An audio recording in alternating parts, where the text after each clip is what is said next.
Como que a gente pode começar, hein, Lamartine, o Daniel? Vamos dar que contexto a gente dá para... Eu vou dar uma oportunidade pro Daniel, então. Daniel, como a gente começa falando sobre essa profecia, sobre o que ronda, sobre os possíveis candidatos? O que que você quer? Como você quer começar o papo?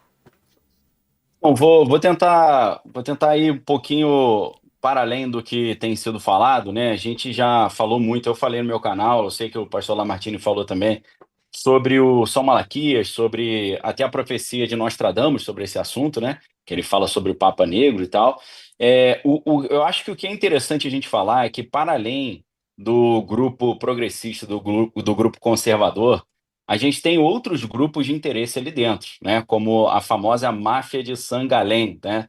Ou máfia de São Galo, que é uma região na Suíça onde esses cardeais progressistas se reúnem, ou se reuniam, segundo algumas teorias de que esse grupo não existe mais, mas nós sabemos que existe influência não apenas dessa máfia, que quer manter a igreja numa linha mais globalista, mais progressista, mais politicamente correta, mas a gente tem influência também de algumas sociedades secretas, temos influência de outros estados, existe um interesse da Rússia na próxima sucessão, existe um interesse de Israel, existem vários países que têm interesse nessa sucessão também.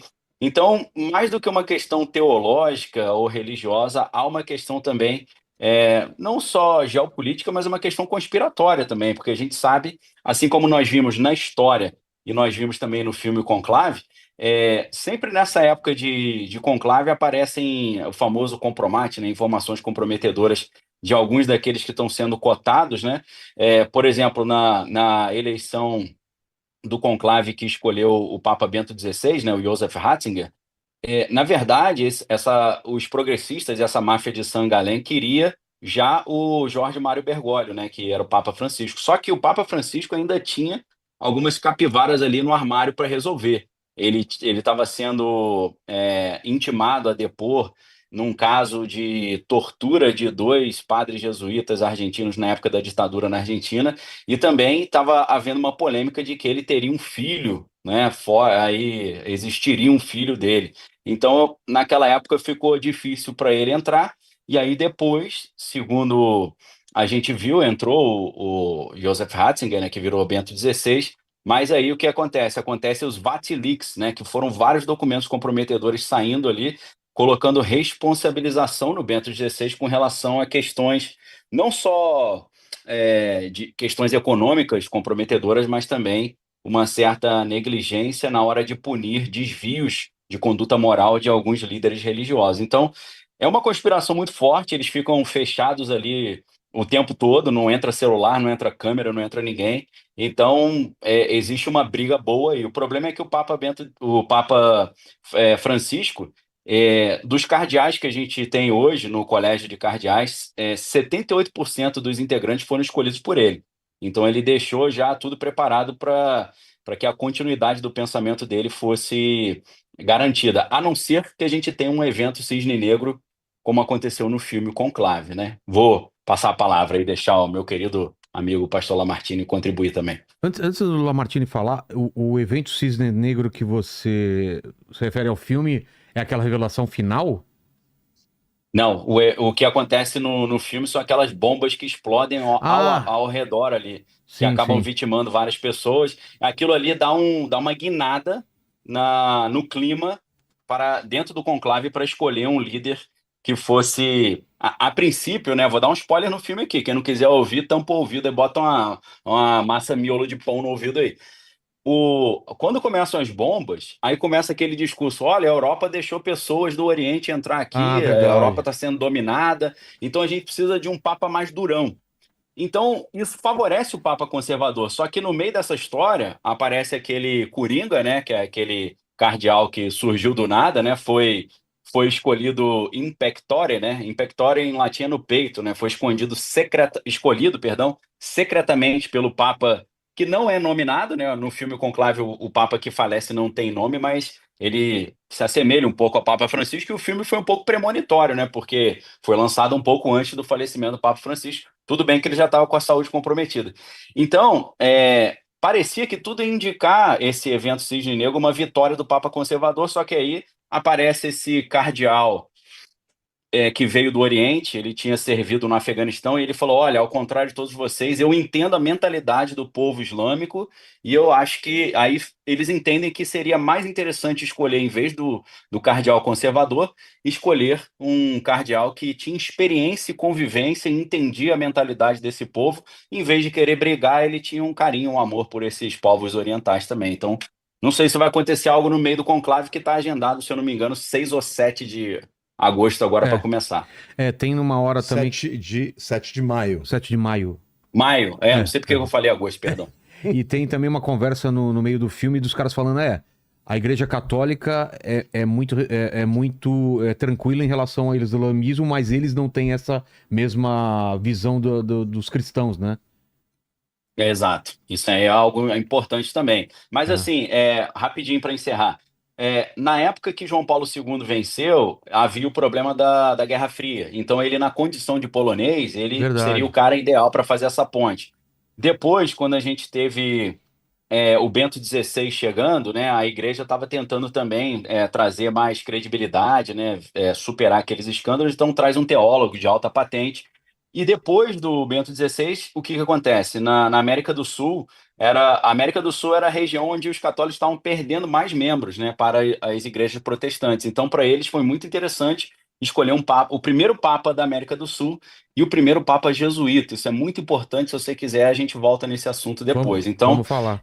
como hoje a gente vê um problema assim do extremismo islâmico voltando por um lado, por outro lado, o problema da Rússia, talvez isso influencie também a escolha desse novo papa. Verdade.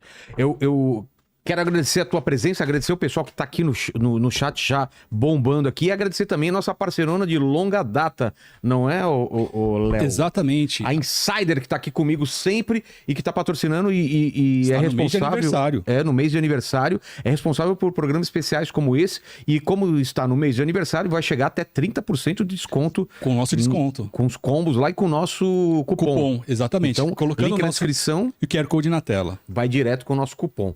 Então vamos agora ao Lamartine. E lembrando que o pessoal no chat tá bravo aqui, chamaram 2 protestantes. Lembrando que é só voltar na nossa agenda, tem lá o programa da semana passada, só com católicos. Então a gente fez toda a cobertura também da morte e da sucessão do Papa Francisco semana passada, segunda-feira também. E Lamartine?